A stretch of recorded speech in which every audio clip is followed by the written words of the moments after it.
One thing I will say about all the different characters I've played is that I don't think I've repeated myself, or at least not very often.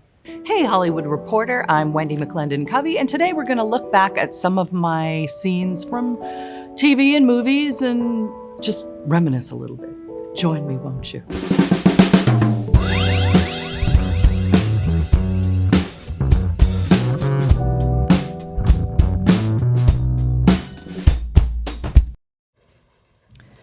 This young man was driving drunk, without knowing how to do it properly. Okay, let me say that again.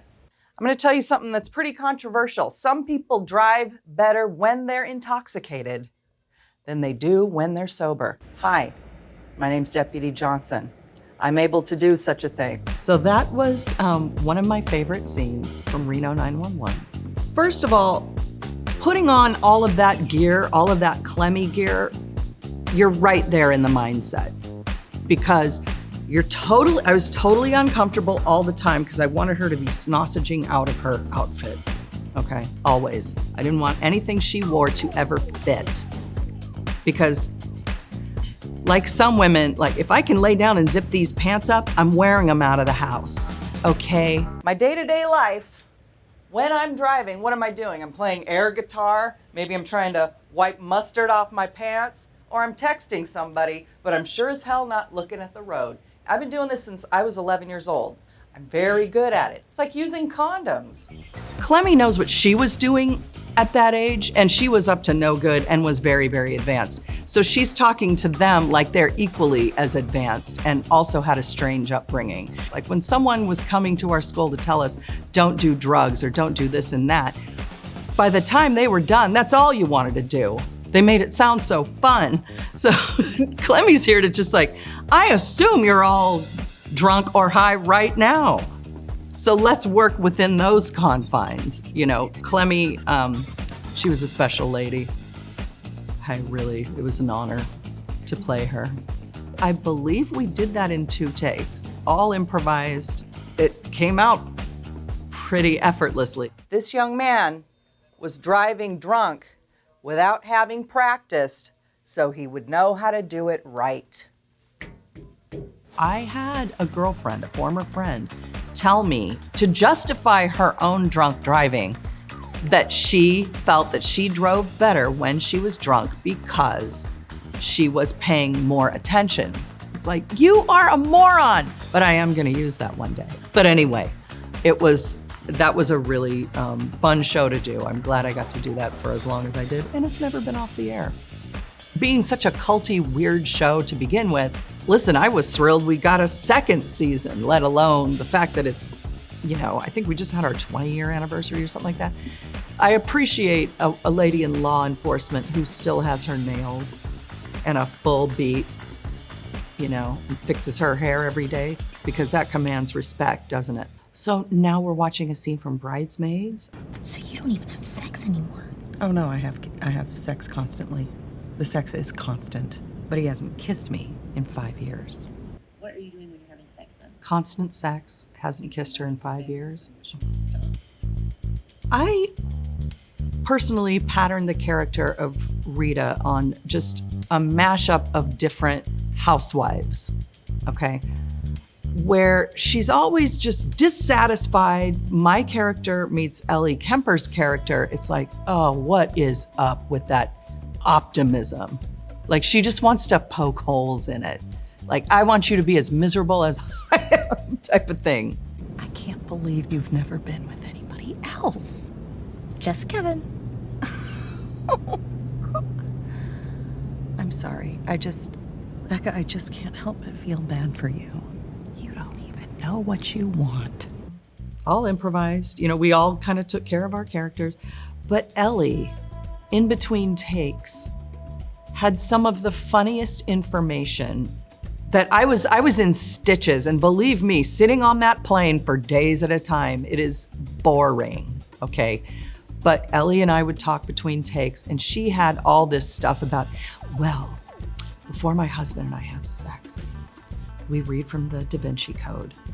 And then we both take showers and then we say prayers. I mean, it just went on and on and on about this elaborate purification ritual. And it was so stupid that I still laugh about it when I think about it now. I want to say we were on that plane set for a solid 3 days. What happened to Rita? I feel like one of her kids maybe knocked up a teacher, underage, you know? I feel like Rita is divorced. In regards to Bridesmaids, they always say this to me, you know, my son broke a blanket in half. Or, you know, that line, or like, I used to have to take my son's underpants and beat him against the fence. Madam, we don't know each other. Don't tell me this. When we were shooting it, it just felt like, hey, this is a fun movie. Hope it does okay, you know?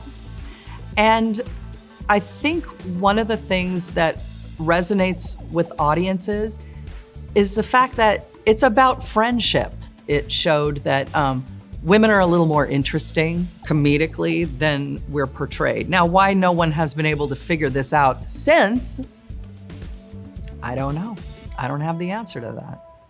Okay, now we're gonna watch a scene from Elemental, the Oscar-nominated Elemental, where I play Gail. She's a wind person. Bring some wind!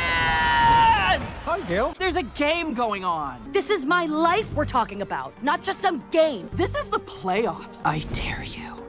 Cloud puffs. I got the good fortune to be in a Pixar movie, which is what we all want to do at some point. Every actor wants to get into the Pixar universe. She's got a very blustery, loud personality and she screams a lot. So she goes to sporting events and she's just like, rah! Now that is how I am at concerts. I go to a lot of concerts and I scream my head off. So where she's screaming at the players, I'm screaming like, Simon, I love you. That was very fun for me to play because even though she's a big personality, she does understand what young love looks like. When I saw Elemental for the first time, I cried my eyes out. You know, it was such a sweet movie. Being part of that universe was incredible to me. Okay, now we're watching a clip from The Goldbergs, and I'm looking at my beloved TV daddy, George Siegel. Waiter, we're ready to order. Gotcha. I mean, This is I'm when not we go your to waiter, Beefsteak but, Charlie's I'll just and get my husband try to here. order dinner. I was right. It's an octopus with a lasso, but my childhood ends here. Garçon, bring me the biggest steak you got. No, Adam, no. Your tummy can't handle that big boy food. It'll destroy your insides and tushy. And take it Tushy. stand. Working with that cast and crew, I absolutely consider them family. We really did become a family, as well as like the 200 crew members that were with us. So I still consider those people like my whole heart. It takes my mom 10 minutes to order. To her, the menu is just a vague suggestion. I would like the hanger steak, Pittsburgh style, but instead of béarnaise sauce, I would like crab cakes. we also don't swap out sauces for actual food. She wants a steak with a baked potato, and instead of butter, give her crab cakes or a child's hamburger. What's the problem? Seems like an even swap. That was a very fun role to play for 10 years. Getting to do insane things like that, playing this character for so long, it was kind of reinforced, is that when you want to be funny, you have to let yourself be the butt of the joke, and sometimes that hurts your ego. And sometimes it doesn't feel good in the moment, but you have to go there. And you never really will be funny if you don't embrace the terrible, embarrassing stuff. Because I mean, I'm sorry, that's where comedy comes from, is from embarrassment, from trying to make something right that went wrong. So that's something that was really brought home time and time again. One of the things about playing Beverly is that she doesn't take no for an answer on the show or in her real life, okay? So that was an interesting thing for me to play and learn in real life, because prior to that, I would always take no for an answer. Like, well, I guess I should just give that up. And that's no way to be. No is just a mouth sound. You don't have to listen to it, especially when you know the answer should be yes and you're right. She never says die, and neither should any of us. If there's something you want, be relentless about it. So playing Beverly Goldberg for 10 years was such a gift to me because I got to relive the 80s again, but I got to relive them as a mother, which I am not in real life. So I got to get that out of my system.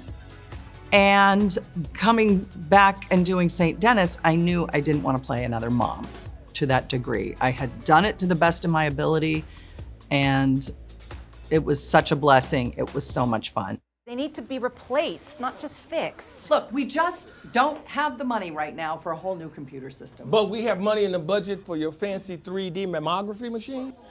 Seems reasonable. I'm oncologist for 20 years, but now that I'm a hospital administrator, I'm battling different kinds of cancers, like cynicism, pessimism, people questioning my judgment because they think I'm spending money on things we don't need. Those attitudes are the real cancers. My character, Joyce, she is the hospital administrator. She's constantly pushing this hospital uphill in front of her. She's fighting the good fight, but she's also got some very stupid feelings about it. Dear God, fighting the unwinnable fight, that is one thing that really drew me to this, because that's funny and that's realistic. St.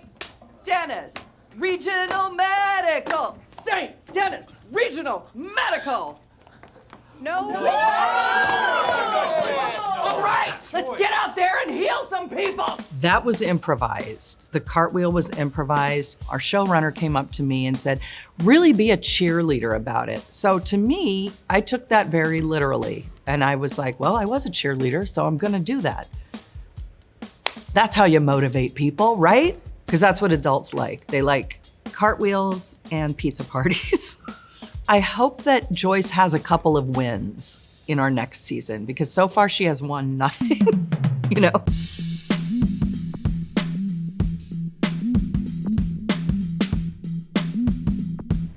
One thing I will say about all the different characters I've played is that I don't think I've repeated myself, or at least not very often. I'm very grateful for every opportunity I've ever had.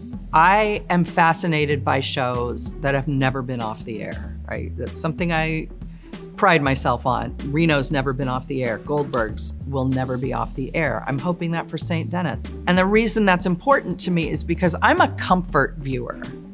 For instance, Adolescence, loved it, but really disturbing. So after that, I have to have a palate cleanser. So what do I turn on? The Golden Girls, Cheers, Seinfeld, something like that. Something that is tried and true and entertaining and fabulous that always feels good to watch. That's what I want to focus on. With my manager and this fabulous executive named Sophia Lucchese, we have started a company called Strong Beach. I'm really lucky that I've been part of some projects that have that rewatchability factor, but that's what Strong Beach is going to focus on. Some of the stuff we produce will be for me to star in. Some of it will be selfishly so we can watch it. I like to be entertained.